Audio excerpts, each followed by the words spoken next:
Olá, querido viajante das palavras! Tudo bom? Bem-vindo ao meu canal Livros com Bolo. Eu sou Ed Van Fel, escritora, e hoje eu quero falar um pouquinho sobre personagens femininas. Eu sei que está muito em voga atualmente esse termo da inclusividade, e eu demorei um pouco de tempo para entender o quanto isso era importante. Por quê? Porque eu cresci numa geração que não tinha tantas opções. A gente só tinha algumas séries para ver, algumas novelas que eu não gostava e alguns desenhos em determinados canais, em determinados horários. Todo o resto do tempo você tinha que escolher o que fazer. E eu sempre escolhi ler, escrever, desenhar. Eu sempre brincava, claro, era criança, mas a ideia de contar histórias era uma coisa que sempre me cativava. Mesmo as minhas brincadeiras eram histórias que eu contava e meus coleguinhas da rua entravam naquela vibe. Então a gente enfrentava monstros que eram Godzilla, monstros do Spectrum, que eram as árvores gigantes lá do outro lado da rua, e fugíamos do Match 5, que era o balanço que eu tinha. E um dia ele voou. Um dia a gente correu tanto com ele que ele bateu na parede e voou com criança e tudo. E as coisas que nós víamos, as coisas que eu via, elas não tinham a inclusividade que a gente gostaria de ver, que a gente nem sabia que existia na época. Ou seja, conforme eu fui crescendo, eu fui me identificando cada vez menos com as personagens femininas das séries e desenhos que eu via. Os desenhos basicamente eram focados em rapazes, homens, os personagens eram masculinos, meninos, mas raramente nós tínhamos personagens femininas fortes ou com, digamos assim, que não fossem coadjuvantes.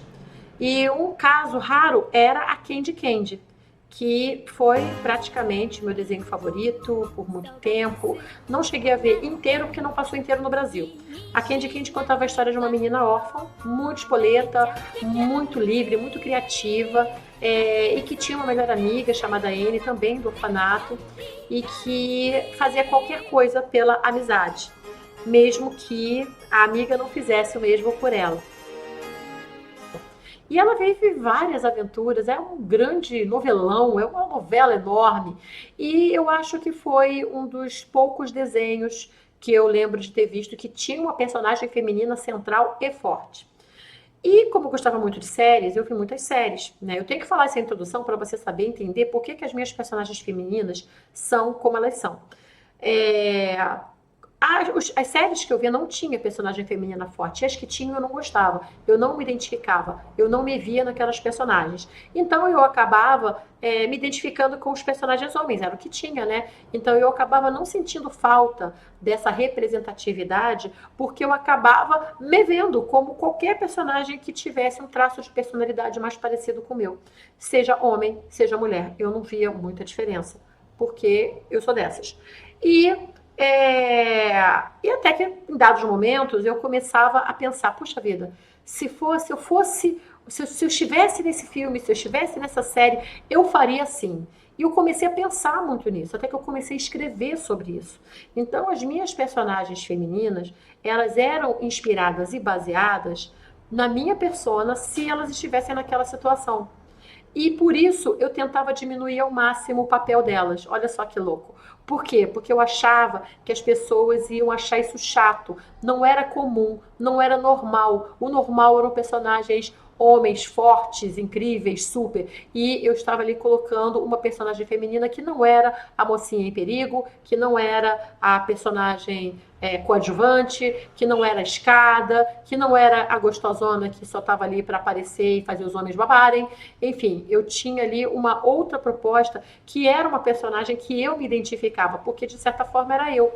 E eu tinha muito medo que as pessoas não gostassem desses personagens, não se identificassem e achassem esses personagens espaçosos, irritantes, como eu, de certa forma, me acho até hoje. Assim. Então, eu comecei a escrever, mas tentando dar menos espaço para esses personagens. E, para minha surpresa, todos os meus leitores beta, leitor beta são aqueles amigos que são tão seus amigos que leem qualquer coisa que você escreva. Eles começaram a ler e começaram a falar, nossa, eu gostei tanto da personagem X, eu gostei tanto dessa personagem que eu queria ver mais dela. E eu comecei a perceber isso, cada vez mais e comecei a deixar que essas personagens ocupassem um espaço maior da história.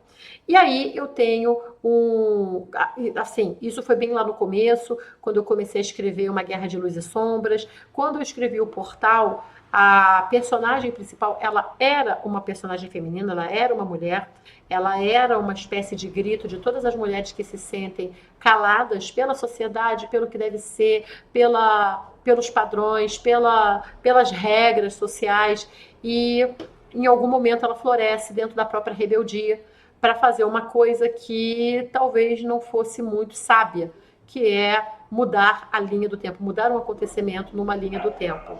E o Portal ele foi muito bem trabalhado para isso, era uma coisa que eu queria ali um resgate. Mas ela era uma personagem feminina forte cercada por três personagens homens, né? Fora todos os outros que também eram os vilões e tudo mais, a maioria eram homens, né? Mas, enfim, isso também é um reflexo das coisas que eu lia e assistia. Quando eu escrevi Lua das Fadas, eu tive uma surpresa, porque a Bianca, eu comecei a tentar basear em duas meninas lindas, maravilhosas, que eu conheci ainda na adolescência. E uma delas, o nome é Bianca, também, foi a Bianca, a Rebeca e a Lua. E que participaram das minhas aulas de magia, e elas tinham uns 12 anos, e eu achava essas meninas fantásticas, inteligentes, extrovertidas e com uma cabeça muito diferente das meninas, digamos assim, mais tradicionais, né? E só que assim, eu não convivi com essas meninas. Eu continuo. Então, o primeiro fluxo foi esse, mas assim que eu comecei a escrever, eu já perdi a referência, porque eu não convivi tempo bastante. E aí o que aconteceu? Virou a Ed adolescente. Então, eu acabei puxando de novo. E você que não escreve, eu vou deixar uma meio claro aqui. Todo mundo que escreve acaba se colocando nos personagens, senão os personagens não são convincentes. Porque você tem que se colocar, você tem que colocar uma experiência sua ali, você tem que colocar uma vivência sua. Senão os personagens não convencem, eles são apenas falas aleatórias. Tá? Então é normal isso, praticamente todos os escritores, pelo menos que eu conheço, que eu já ouvi falar, que já deram esse tipo de depoimento, eles colocam a si mesmos em todos, não é só em um não, tá? É praticamente todos os personagens, você acaba tendo que colocar muito de você ali. E aí a Bianca fez um super sucesso e eu fiquei muito feliz com isso. Sabe por quê? Porque várias meninas de todas as idades começaram, inclusive meninas de 40 anos, meninas de 50 anos, começaram a entrar em contato e a dizer como eu me identifiquei, como a Bianca é minha cara. Nossa, eu sou igualzinha a Bianca. Gente, isso foi maravilhoso, porque tinha muito mais meninas como a Bianca do que eu esperava. Eu também não achei que as pessoas iam se identificar. Achei que as pessoas iam achar que era uma personagem talvez mimada, talvez mala, talvez esquisita. E não, as pessoas se identificaram. E uma das coisas mais legais é que as mulheres se identificaram e os homens se apaixonaram por ela. E eu acho que isso é a alquimia perfeita de um personagem. Quando você tem pessoas que se identificam e que a amam. Eu acho isso maravilhoso. Então a Bianca acabou me mostrando que eu estava no caminho certo, fazendo uma personagem honesta, mesmo que ela não seja a personagem padrão. Porque se eu tentasse fazer uma personagem baseada nos padrões convencionais de uma adolescente do Rio de Janeiro, eu não ia chegar àquele resultado. Outra personagem que também gerou, para mim, na verdade, bem no começo, uma certa polêmica dela ter sido talvez inspirada em modelos equivocados, foi a Vanna. Por que eu digo isso? Porque desde que ela nasceu, e ela nasceu numa aventura de RPG, eu desenhei como ela seria. E o primeiro desenho que eu fiz é o desenho da roupa dela até hoje. E foi um desenho de roupa que eu usei em cosplay a vida toda, né? Parei depois da pandemia, porque eu engordei e não quis mais usar. Mas a roupa, ela foi extremamente criticada tanto pelo DM da época, como pela irmã dele, que eram pessoas de família muito católica, muito conservadora, e achavam que era um absurdo usar aquele tipo de roupa de pernas de fora. Basicamente esse era o problema da roupa. Porque tinha que ser uma armadura completa, tinha que ser uma coisa mais medieval. E poxa, era uma brincadeira, aquilo ali era uma história. E na minha história, a minha personagem usava um colete, um colanzinho, com uma mini saia e uma bota alta. Gente, isso é muito anos 70, né? Assim. E apesar de parecer que ela seria talvez uma dessas mulheres mega gostosonas do Conan, né? Aquela coisa assim da mulher estar assim na perna do homem, assim, com aquela cara, fazendo aquela cara assim. Ela nunca foi assim, e quem leu o Limiar sabe que a Vanna nunca foi assim. E essa roupagem dela, que nunca mudou, claro que ela, obviamente, ela usa outras roupas, outras armaduras, mas essa seria a, digamos assim, uniforme, né, que eu adotei dela. Ela tinha uma explicação que eu só fui entender muito tempo depois, até estudando um pouquinho de simbologia, de psicologia e tudo mais, que quando o personagem ele é muito coberto, ele se revela muito pouco. Ele é um personagem até mais introspectivo. Quando você tem um personagem que se revela mais partes do corpo, é um personagem que ele tá se entregando mais, ele é mais transparente, ele é mais até honesto. Olha só, é uma coisa que eu fui aprendendo com o tempo.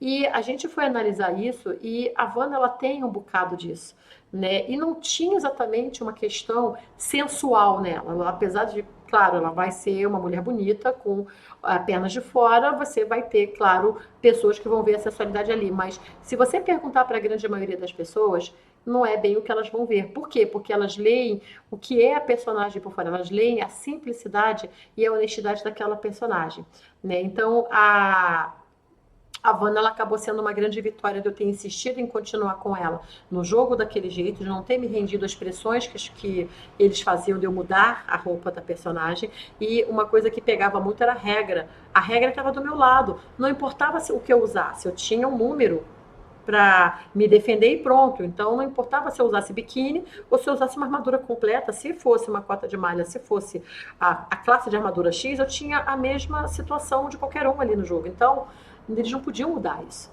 Né? E eu fiquei muito feliz de ter podido manter e ter levado isso para o quadrinho, que depois virou mangá, e também ter podido levar isso para a série de livros. E a Vanna, ela, hoje eu leio o primeiro volume, eu estou lendo o primeiro volume aqui, né? Li o primeiro volume inteiro, está aqui no Livros com Bolo, e eu olho para ela e falo, meu Deus, como é que não matam essa mulher? Ela é muito maluca. E não era o que eu pensava na época, mas aí eu lembro. É diferente você analisar as coisas muito tempo depois. Essa personagem, ela não só foi escrita quando eu era muito jovem, ela é jovem, ela é uma pessoa jovem. Então ela tem, claro, um comportamento de uma pessoa jovem. Uma vez uma menina me cobrou uma maturidade do Felipe. Não, porque ele não podia ter falado isso, não podia ter falado isso. Aí eu falei, gente, ele tem 17 anos, você não pode cobrar dele uma maturidade de uma pessoa de 40.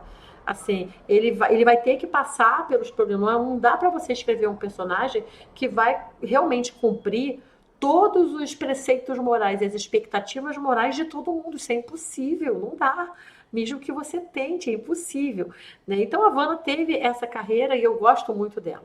A Prateada, né, já que eu citei o Felipe, a Prateada é uma personagem encantadora, mas ela é uma personagem que é engraçado. Ela tem essa coisa ela tem o protagonismo, mas ela é coadjuvante, porque o principal da história é o Felipe.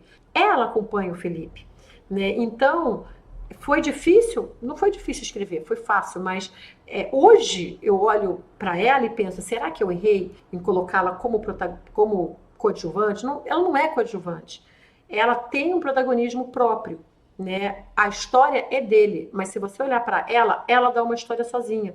Então isso eu acho que já tem o seu peso. E é uma personagem que eu considero muito encantadora, muito gostosinha de ler, de escrever para ela. Eu gosto dos momentos de fúria dele, eu gosto da maneira com que ela lida com o mundo de uma maneira crua, de uma maneira mais selvagem e de uma maneira em que vai contra todas as estruturas sociais que ela da sociedade em que ela se inseriu, porque ela não nasceu ali.